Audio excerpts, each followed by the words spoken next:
하나님 말씀 봅니다. 구약성경 욥기서 18장 1절부터 21절. 18장. 수아 사람 빌닷이 대답하여 이르되 너희가 어느 때에 가서 말의 끝을 맺겠느냐? 깨달으라. 그 후에야 우리가 말하리라. 어찌하여 우리를 짐승으로 여기며 부정하게 보느냐? 울분을 터뜨리며 자기 자신을 찢는 사람아, 너 때문에 땅이 버림을 받겠느냐? 바위가 그 자리에서 옮겨지겠느냐? 악인의 빛은 꺼지고 그의 불꽃은 빛나지 않을 것이요, 그의 장막 안의 빛은 어두워지고 그 위의 등불은 꺼질 것이요, 그의 활기찬 걸음이 피곤하여지고 그가 마련한 꾀에 스스로 빠질 것이니, 이는 그의 발이 그물에 빠지고 올가미에 걸려들며 그의 발 뒤꿈치는 덫에 치이고 그의 몸은 올무에 얽힐 것이며, 그를 잡을 덫이 땅에 숨겨져 있고 그를 빠뜨릴 함정의 길목에 있으며, 무서운 것이 사방에서 그를 놀라게 하고 그 뒤를 쫓아갈 것이며, 그의 힘은 기근으로 말미암아 쇠하고 그 곁에는 재앙이 기다릴 것이며, 질병이 그의 피부를 삼키리니 곧 사망의 장자가 그의 지체를 먹을 것이며, 그가 의지하던 것들이 장막에서 뽑히며 그는 공포의 왕에게로 잡혀가고 그에게 속하지 않은 자가 그의 장막에 거하리니 유황이 그의 처소에 뿌려질 것이며, 밑으로 그의 뿌리가 마르고 위로는 그의 가지가 시들 것이며, 그를 기념함이 땅에서 사라지고 거리에서는 그의 이름이 전해지지 않을 것이며, 그는 광명으로부터 흑암으로 쫓겨 들어가며 세상에서 쫓겨날 것이며, 그는 그의 백성 가운데 후손도 없고 후예도 없을 것이며, 그가 거하던 곳에는 남은 자가 한 사람도 없을 것이라. 그의 운명에 서쪽에서 오는 자와 동쪽에서 오는 자가 깜짝 놀라리라. 참으로 불의한 자의 집이 이러하고 하나님을 알지 못하는 자의 처소도 이러하니라. 할렐루야. 오늘은 2025년도 맥주 감사절입니다. 마땅히 맥주 감사절 절기 설교를 해야 하지만 올해는 우리가 3대 절기, 그러니까 부활절, 성령 강림절, 그리고 성탄절, 이렇게 3대 절기를 제외하고는 모든 절기 설교를 생략하고 욥기서를 공부하겠다, 그런 말씀을 드렸습니다. 그래서 오늘도 우리는 욥기서를 계속 공부하게 됩니다. 그래도 절기는 절기니까 간단하게 절기 교육을 하고 또 지나가는 게 좋겠지요. 맥주절에 대해서는 이미 여러분 성령 강림절 설교를 통해서 그 내용에 대해서는 말씀을 드렸고, 맥주절에 대한 영적인 의미, 그 정신에 대해서 세 가지만 간략하게 말씀을 드리려고 합니다. 첫 번째로 맥주절은 하나님 앞에 드리는 절기다. 우리 이미 절기 교육 통해서 많이 공부했죠. 모든 처음 것은 하나님의 것이다 라는 겁니다. 왜? 처음 것은 하나님의 것, 처음 것은 모든 것을 대표하는 대표성을 지닌다, 그런 말씀 드렸죠. 그래서 처음 것을 드리는 것, 그것은 모든 것을 다 드리는 것과 같은 것이다 라는 겁니다. 그래서 우리가 처음 시간을 드린다, 그건 무슨 말이에요? 나머지 모든 시간도 하나님 것입니다 그러는 거예요. 그래서 어른들이 새벽 기도를 하고 첫 시간을 하나님 앞에 드린다 라는 겁니다. 그래서 첫 열매 하나님 앞에 드리는 신앙생활, 그런 신앙의 고백으로 살아간다 라는 겁니다. 첫 아들을 하나님 앞에 드린다. 여러분, 그게 무엇입니까? 첫 아들을 하나님 앞에 드렸기 때문에 그 아들들을 다 드릴 수 없어서 그 아들들, 장자를 대신해서 레위 지파를 대신 받은 거였다. 여러분, 우리 다 배웠던 것 아닙니까? 오늘날도 많은 사람들이 그와 같은 마음으로 첫 아들을 주의 종으로 드리는 사람들 여전히 있지요. 또 첫 월급을 하나님께 바치는 사람들 여전히 하나님 앞에 그런 신앙으로 살아가는 자들이 있다 하는 겁니다. 또 어떤 사람들은 자신의 인생의 가장 꽃다운 시기를 하나님 앞에 드리겠노라, 젊음의 시절 하나님 앞에 선교사로 헌신하여 선교를 감당했던 그런 사람들도 많이 보는 것을 우리가 알 수 있습니다. 두 번째로, 맥주절의 정신은 주의 종을 사랑하는 것이다, 주의 종을 섬기는 것이다 라는 것입니다. 여러분, 맥주절에는요, 제사장을 사랑하는 절기였다라는 겁니다. 여러분, 맥주절에는 추수하면서 10분의 1 정도 첫 이삭을요 제사장에게 드렸다라는 겁니다. 왜냐하면 제사장이 그것을 통해서 살았기 때문에 그랬다는 거예요. 레위기서 23장 20절 말씀에 보니까 제사장은 그 첫 이삭의 떡과 함께 그 두 어린 양을 여호와 앞에 흔들어 요제를 삼을 것이요, 이것들은 여호와께 드린 성물인즉 제사장에게 돌릴 것이니, 그렇게 기록했습니다. 그렇습니다. 여러분, 맥주절은요, 제사장을 사랑하는 절기다라는 거예요. 여러분, 늘 주의 종들을 사랑하고 섬기시는 여러분들이지만 특별히 맥주절이 되어지면 주의 종들을 살피고 또 부족함이 없는지를 돌아보는 그런 절기가 되어지기를 바랍니다. 세 번째로 맥주절의 정신은 이웃과 함께 나누는 절기다라는 겁니다. 여러분, 맥주절 추수의 방법 무엇입니까? 밭 한 귀퉁이를 남겨두라 하는 겁니다. 왜? 그것은 가난한 자와 객을 위하여 버려두라. 나는 너희 하나님 여호와니라. 그렇게 말씀하는 거예요. 여러분, 추수하여서 처음껏 하나님 앞에 드리고 또 10분의 1은 주의 종에게 드리고 또 밭 한 귀퉁이는 가난한 자와 고아와 과부, 객을 위하여 남겨두라 하는 겁니다. 여러분, 다 베어서 내가 갖는 것이 아니라 하나님과 주의 종과 이웃과 함께 살아가는 것, 그것이 우리가 삶을 살아가는 삶의 방식이다 하는 겁니다. 물론 여러분들은 충실하게 구제헌금을 드리고 이웃을 사랑하는 실천을 하고 있습니다. 특히 우리 교회는 마게도니아 교회처럼 힘에 지나도록 이웃 사랑을 실천하는 교회입니다. 정말 잘하고 계시다라고 칭찬드리고 싶습니다. 특별히 주님 오시는 날까지 이 맥주절의 사랑을 온전히 실천하는 우리 교회, 그리고 여러분들의 가정, 여러분들의 자녀로 이 신앙이, 전통이 계승되고 전수되어지기를 주 예수의 이름으로 축원합니다.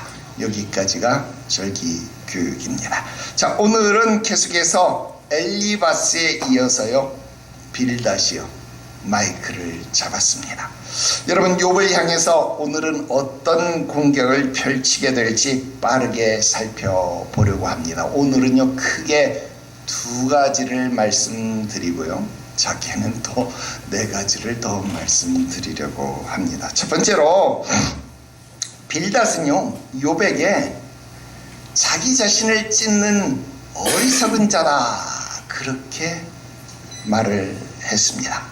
여러분, 2절 말씀해 보니까 너희가 어느 때에 가서 말의 끝을 맺겠느냐, 깨달으라. 그 후에야 우리가 말하리라, 이랬어요. 여러분, 이거 그냥 우리 성경으로 읽으면요, 이게 무슨 말인지 잘 몰라요. 또 감정도 잘 몰라요. 그런데 2절 말씀은요, 무슨 말이냐면요, 빌닷이 지금 머리끝까지 화가 났다, 그 말입니다. 여러분, 여기서 너희가 누구냐면요, 엘리바스 그리고 소바를 가리키는 말입니다. 너희가 언제까지 말을 찾겠느냐, 이 말 무슨 말이냐, 야, 너희들 언제까지 좋은 말, 예쁜 말, 고운 말, 그런 말 찾을래? 이 말입니다. 너네 언제 그 예쁜 말, 고운 말, 바른 말, 그런 말 찾아서 그 말을 끝내겠느냐, 그 말입니다. 이제 좀 깨달아라. 정신 좀 차려라. 이제 우리 말하자. 야, 대놓고 말하자. 까놓고 말하자. 여러분, 지금 빌닷이요, 이렇게 말하는 거예요. 이 말은 무슨 말입니까? 그동안요, 엘리바스가 나이가 많으니까 좀 점잖게 이야기를 했어요. 물론 두 번째 이야기할 때는 좀 강한 어조로 이야기를 하기는 했지만 그래도 점잖게, 나이가 많은 사람이니까 어른답게 점잖게 이야기를 했습니다. 그리고 소발은 제일 나이가 어린 사람이라서 그랬는지 그래도 좀 축약해서, 그래도 예의를 갖춰서 여러분 짧게 이야기를 했다는 거예요. 그러나 여러분, 지금 이렇게 오냐오냐는 아니죠. 좀 좋게 말했더니 여러분, 욥이 어떻게 대꾸를 했어요? 욥이 어떻게 반응을 했어요? 야, 세상에 너희가 죽으면 지혜도 다 죽겠구나. 야, 너희만 지혜자구나. 야, 너희만 잘났구나. 여러분, 욥이, 표현 용서하십시오, 요따구로 반응을 했다, 이 말이에요.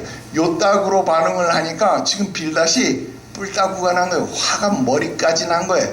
여러분, 화가 나서, 야, 이거 우리 좋게 말하니까 욥이 안 되겠다, 이 말입니다. 욥이 이런 식으로 나가니까 안 되겠다, 이 말입니다.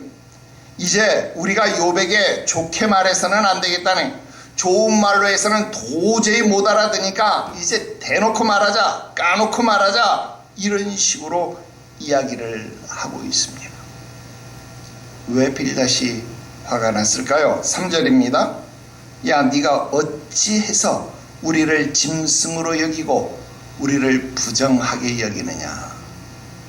여러분, 부정하게 여기는 짐승, 어떤 짐승이 있어요? 개, 돼지, 이런 거 아닙니까? 그러니까 욥에게 무슨 말을 하는 겁니까? 야, 너 어째서 우리를 개, 돼지 취급하는 거냐? 지금 이런 말을 하는 거야. 야, 네가 우리를 개, 돼지로 보이느냐? 네가 우리를 부정한 짐승으로 취급하는 거냐? 여러분, 이렇게 따져 묻는 거예요. 왜 이렇게 따져 물을까요? 12장에서 욥이 어떤 대답을 했었습니까? 야, 너희가 아는 지혜는 세상의 모든 만물들도 다 아는 지혜다. 야, 하물며 세상에 나가서 저들 짐승에게 물어봐라. 짐승도 그런 지혜는 너희에게 가르쳐 줄 수 있을 거다. 여러분, 이렇게 말했거든요. 그러니까 여러분, 지금 빌닷이 그 말을 듣고 화가 난 거잖아요. 빌닷이 그 말을 듣고 화가 난 거예요. 야, 네가 우리를 개로, 네가 우리를 돼지로 그렇게 취급하는 것이냐? 네가 우리를 그렇게 취급한 거냐? 이제 너에게 더 이상 좋은 말, 너에게 더 이상 바른 말, 너에게 더 이상 고운 말로 해서는 네가 못 알아듣겠구나. 지금 이 말을 하는 겁니다. 4절, 울분을 터뜨리며 자기 자신을 찢는 사람아. 무슨 말입니까? 빌닷은요, 오히려 욥이 자기 자신의 감정을 통제하지 못하고 자기 감정을 폭발시키는 어리석은 자라고 아주 신랄하게 비난을 하고 있습니다.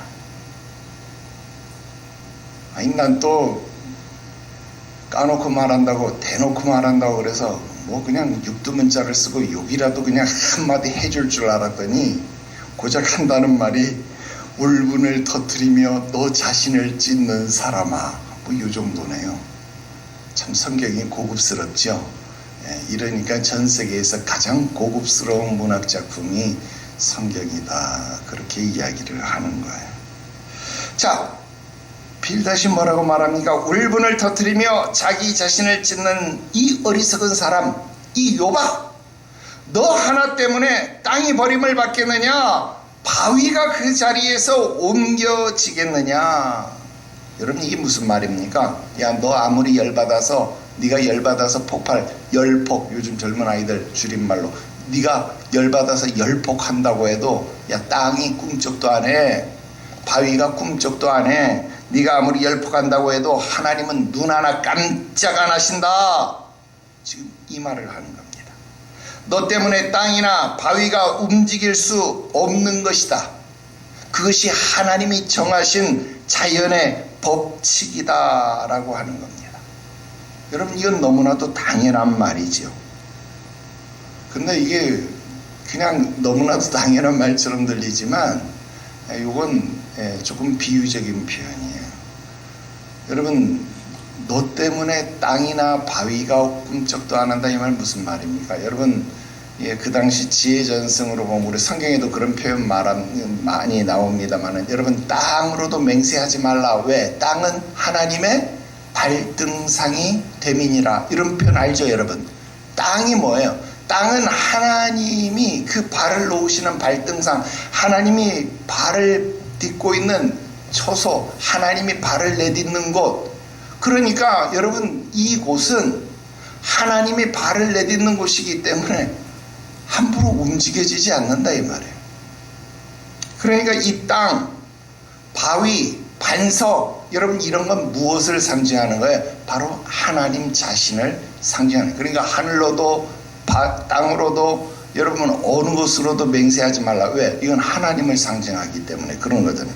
그러니까 땅이 꿈쩍도 안 한다, 바위가 꿈쩍도 안 한다, 이 말은 무슨 말이에요? 네가 아무리 열폭해도 하나님이 꿈쩍도 안 한다. 무슨 말입니까?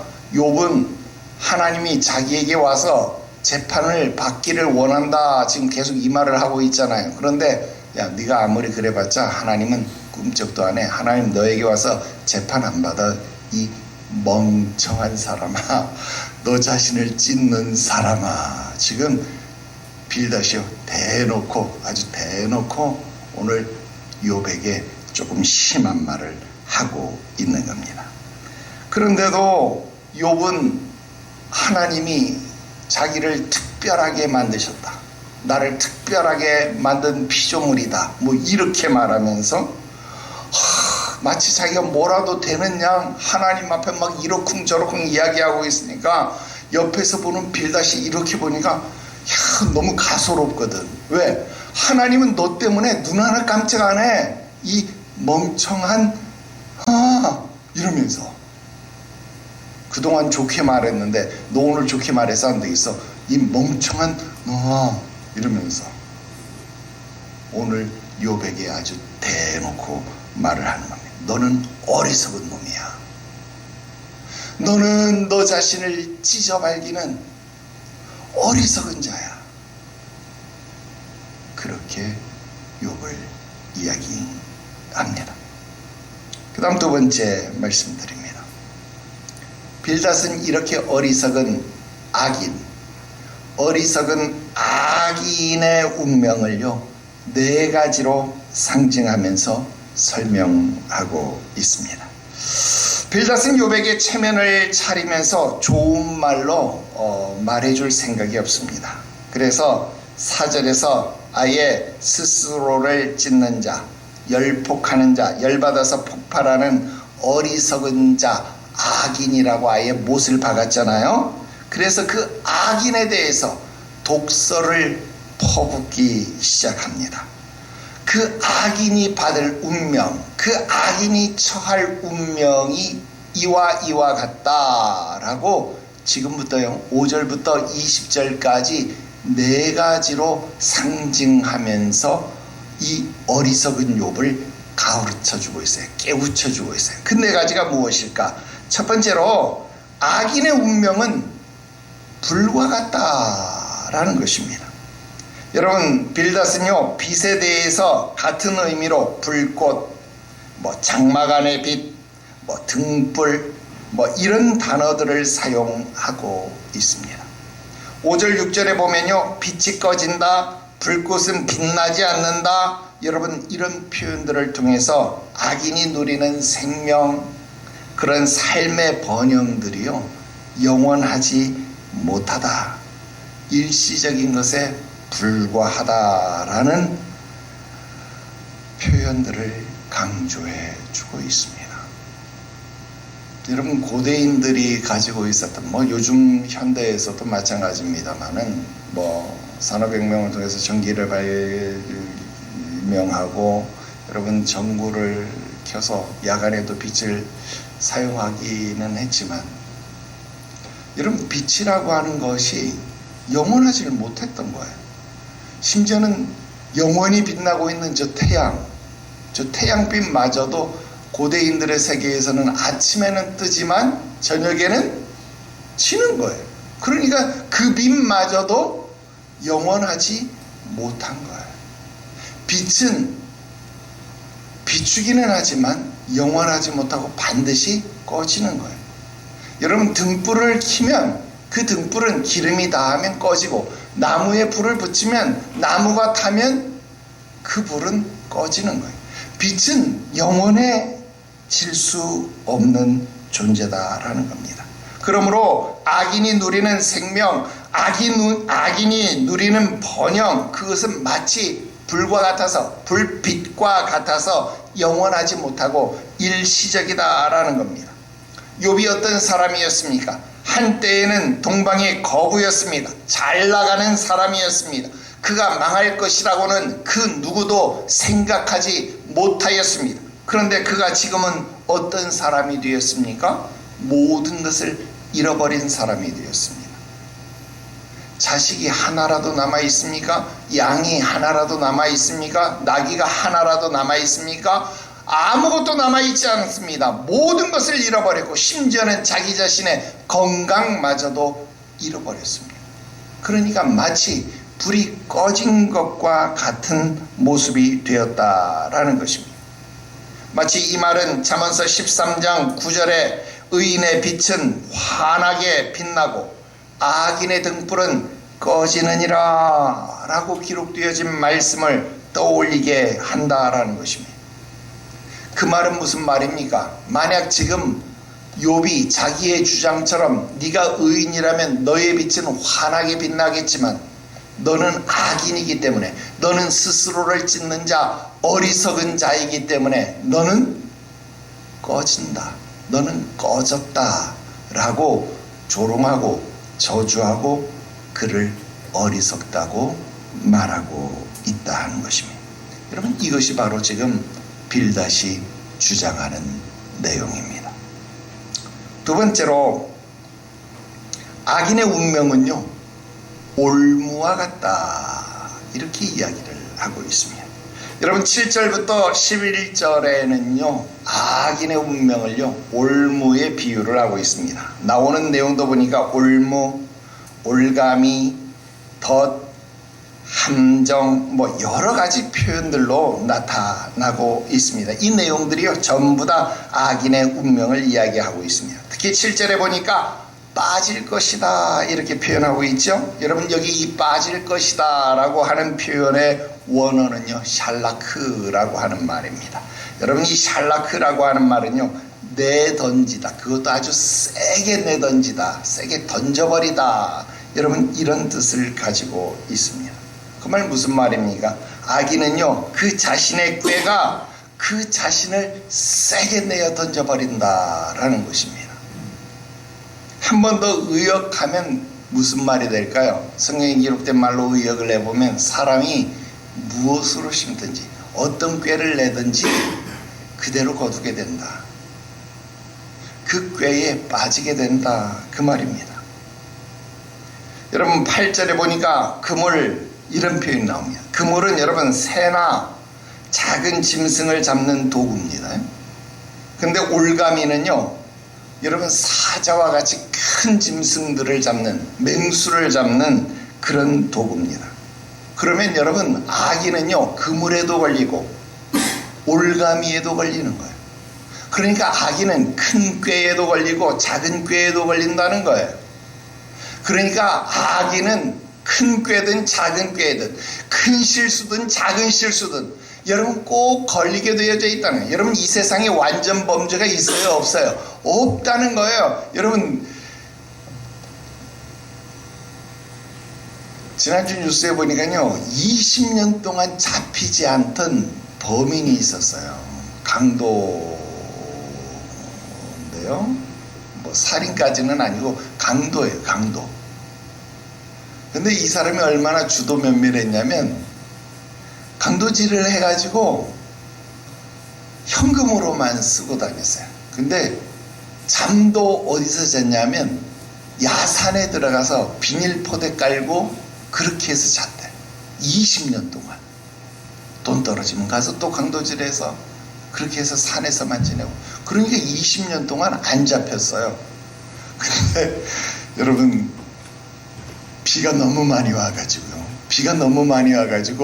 이 강도가요 그날은 도저히 산에서 못 자겠더래. 그래가지고 어쩔 수 없이 그날은 민가로 내려와가지고 여관에 투숙을 하려고 여관에 투숙을 해가지고, 그것도 돈으로 냈잖아요. 돈으로 내가지고 여관에 투숙을 했는데 잡혔어요.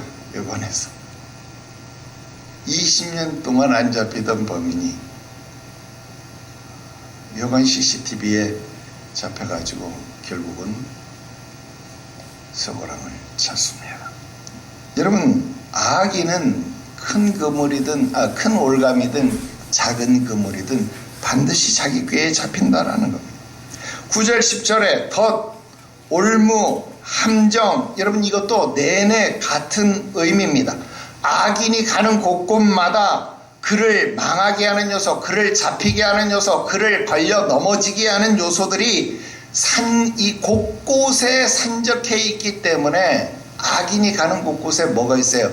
걸려 넘어지게 하는 올무가 존재하기 때문에 악인의 길은 망한다는 거예요. 시편 말씀에 대저 의인의 길은 여호와께서 인정하시기 때문에 평안하지만 악인의 길은 망하게 되어져 있다라는 거예요. 왜? 가는 곳곳마다 크든 작든 올무가 생겨날 수밖에 없기 때문에 그렇다라는 겁니다. 세 번째로 악인의 운명은요, 죽음을 피할 수 없다라는 겁니다. 12절부터 14절까지 기록된 내용은요, 악인에게는 반드시 죽음을 만나게 된다라고 규정을 하고 있습니다. 여러분, 앞에서 악인은 올무에 걸리고 또 빠지고 치이고 얽히게 된다, 그런 단어들을 쓰고 있죠. 걸리고 빠지고 치이고 얽히게 된다, 그렇게 되어졌잖아요. 자, 사람이 빠지고 치이고 얽히고, 여러분, 걸리게 되면, 자꾸 이런 일들이 반복되게 되면 그 결과가 어떻게 될까요? 사람의 마음에 두려움이 찾아와요. 두려움. 그 두려움이 무엇입니까? 11절에 무서운 것. 무서운 것이 사방에서 그를 엄습한다라는 겁니다. 여러분, 여기 이 무서운 것, 원어로 보니까 빌라하라고 하는 말입니다. 여러분, 이 빌라하라고 하는 말은요, 깜짝 놀라게 하는 것, 그러니까 공포를 말하는 겁니다. 공포. 여러분, 실제로 악행을 저지른 사람은요, 항시 보복에 대한 두려움, 그리고 양심의 가책에 쫓기기 때문에 평안함이 없죠. 신창원, 탈옥수 신창원에 대한 내용 여러분들에게 말씀드린 적이 있습니다만, 그가 나중에 잡혔습니다. 잡히고 난 다음에 한 말 무엇입니까? 이제 오늘 밤은 두 다리 쭉 뻗고 잠을 잘 것이다.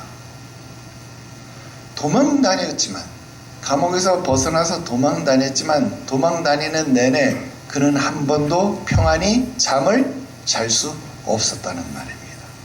그런데 잡히니까, 오늘 내가 잡혔기 때문에 오늘 밤은 어떻다는 거예요?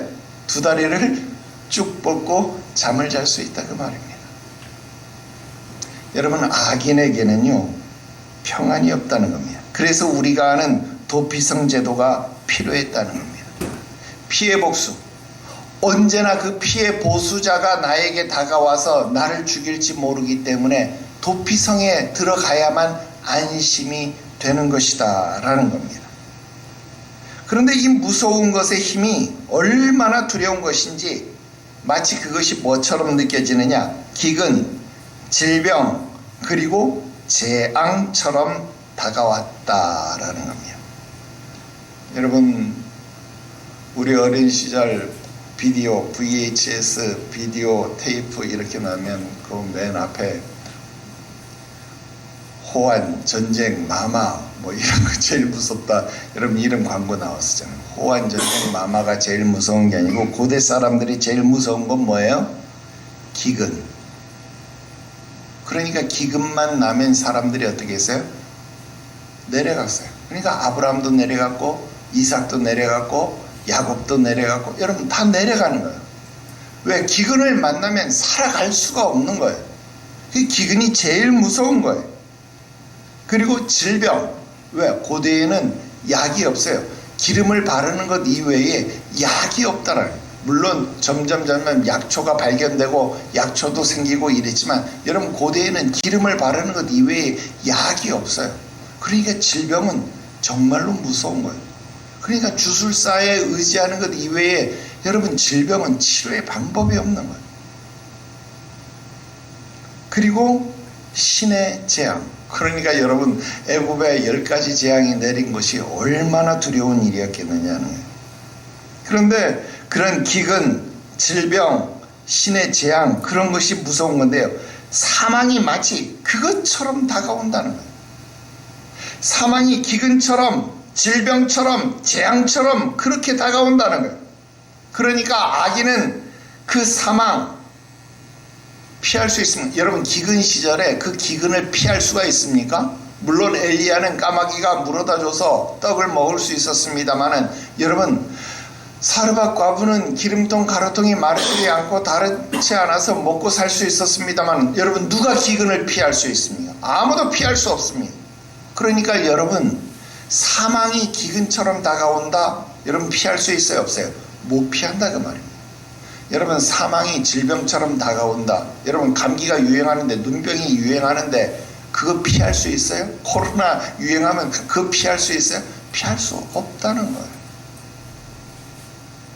여러분 재앙이 개구리 재앙, 이 재앙, 독종 재앙, 여러분 메뚜기 재앙, 여러분 장자 죽음의 재앙이 찾아오는데 그 재앙 피할 수 있는 사람이 있습니까? 아무도 없습니다. 이것처럼 악인은요 그 사망이 다가오는 것을 결단코 피할 수 없다는 거예요. 그러니까 욥은 이 재앙을 피할 수 있어요? 이 사망을 피할 수 있어요? 피할 수 없다는 거예요. 여러분 독설 중에도 이런 독설이 없는 거예요. 굉장히 지금 심하게 빌닷이 말하고 있는 겁니다. 마지막 네 번째로 악인의 운명은요 멸망으로 이어진다라는 것입니다. 15절부터 20절까지는요 악인의 최후를요 멸망이라고 말하고 있습니다. 여러분 죽음이나 멸망이나 똑같은 것 아닙니까? 여러분 그렇게 말할 수 있겠지요. 그런데 이걸 구분하고 있어요. 누가? 빌닷이요. 왜? 죽음이라고 다 같은 죽음이 아니다 이 말이에요. 우리가 흔히 하는 말로 그냥 곱게 죽을 수는 없다 이 말을 하고 있는 겁니다. 즉 악인의 죽음을 만나는 것은 너무나도 당연한 일이지만 그냥 곱게 죽는 것이 아니라 반드시 멸망을 만나고 죽음을 맛보게 된다. 그리고 그 멸망이라는 것은 죽음으로 끝나는 것이 아니라 죽음 이후, 그러니까 사후에도 멸망을 당하고 그 멸망은 이어진다, 확장된다라고 말하고 있습니다. 그래서 여러분 뭐라고 말합니까? 악인은 땅에서 결코 기억되지 않고 그 이름을 후세에 전하지도 못하고 평안히 안주할 영생의 기회, 불멸의 기회도 박탈된다는 겁니다. 특히 여러분 18절 광명으로부터 흑암으로 쫓겨 들어가며 세상으로부터 쫓겨날 것이다. 여러분 이건 죽음을 표현하는 것이지만 여러분 땅에서 쫓겨난다. 여러분 이건요 고대에서는 가장 무서운 형벌입니다. 여러분 성경에서도 이게 얼마나 무서운 형벌인지 아시죠? 아담과 하와가 범죄했어요. 하나님이 그들을 어떻게 했어요?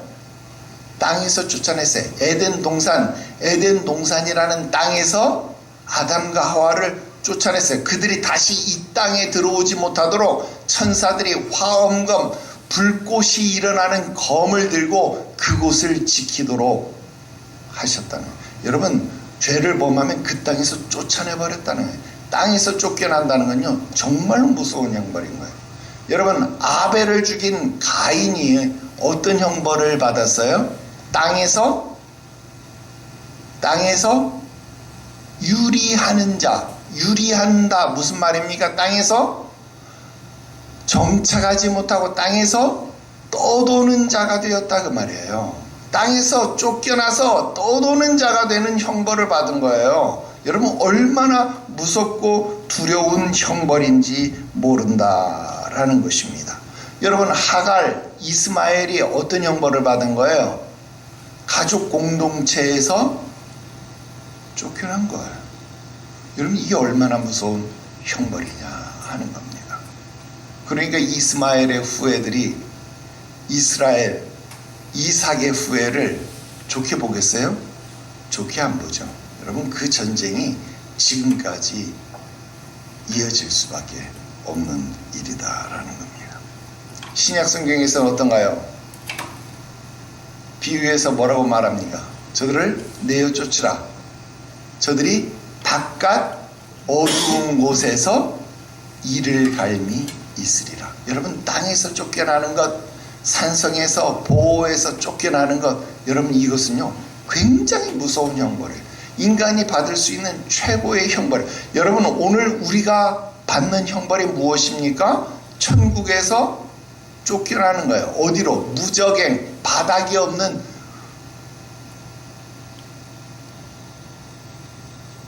무한한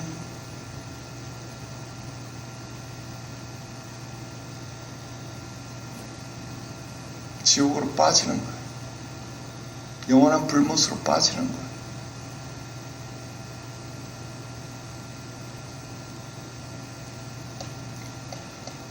여러분, 공동체에서 쫓겨난다라고 하는 것은 그래서 두려운 거예요. 그래서 무서운 거예요. 한편 여러분 20절에 서쪽에서 오는 자, 동쪽에서 오는 자, 여러분 이게 도대체 무슨 말일까요? 여러분 예전 개역 한글 성경에는요, 뒤에서 오는 자, 앞에 선 자 이렇게 번역이 되어져 있어요.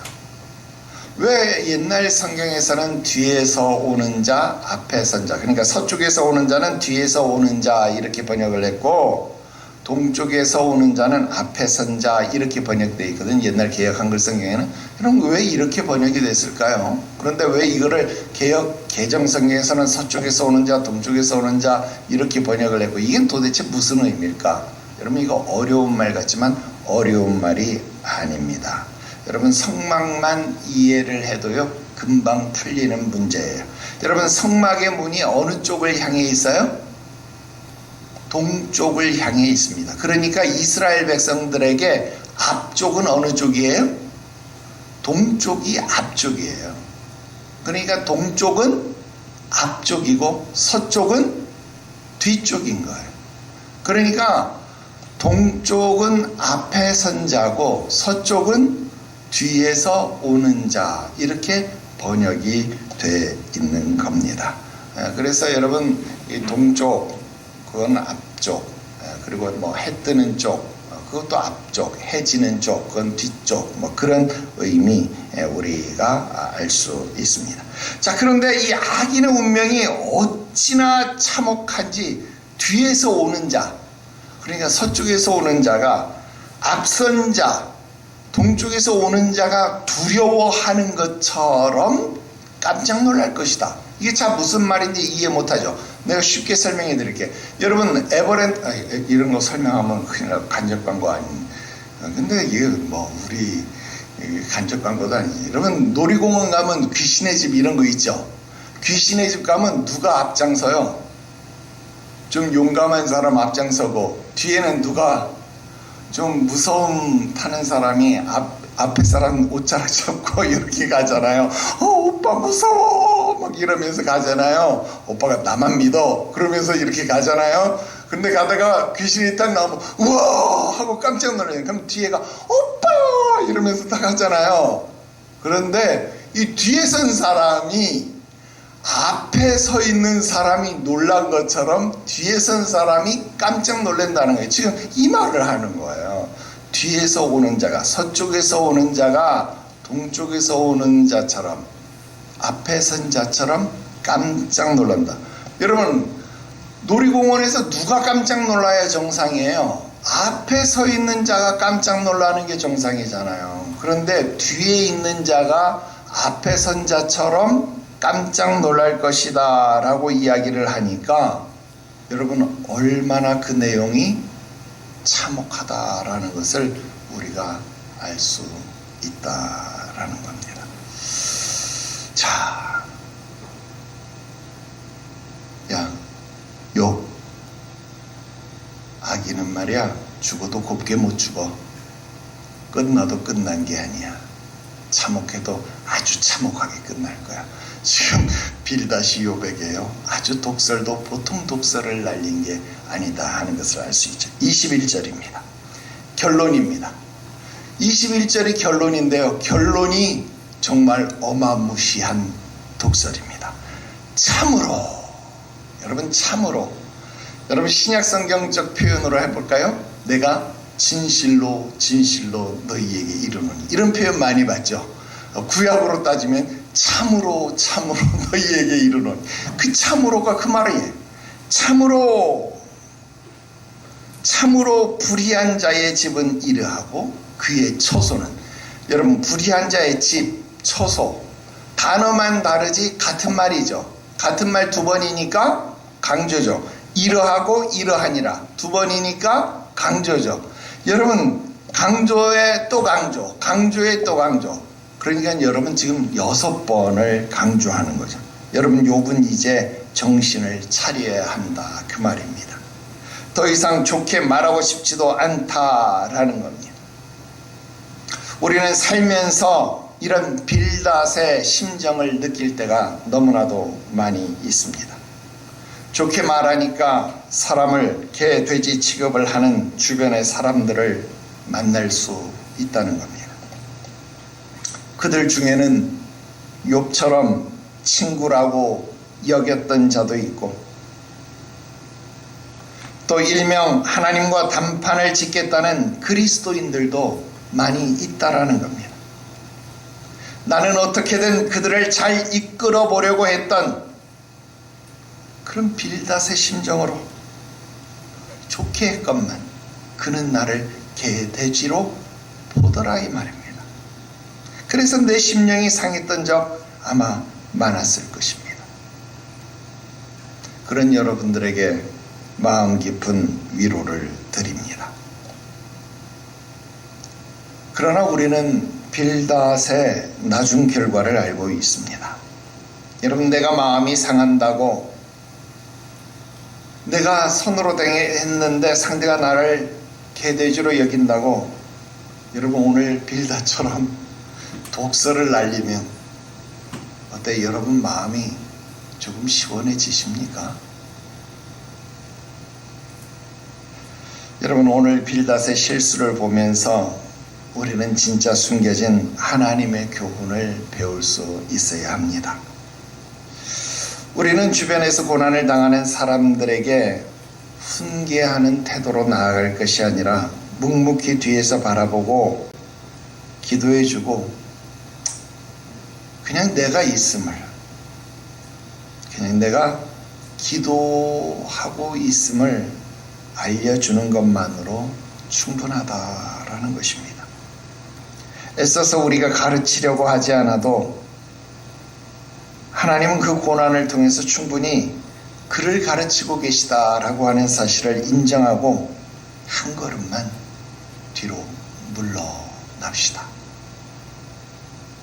오늘 빌닷처럼 굳이 악인의 운명을 이렇게 적나라하게 말해주지 않아도 그가 정말 악인이라면 오늘 말씀에 기록되어진 그 악인의 운명이 정말 그에게 닥치게 될 것입니다.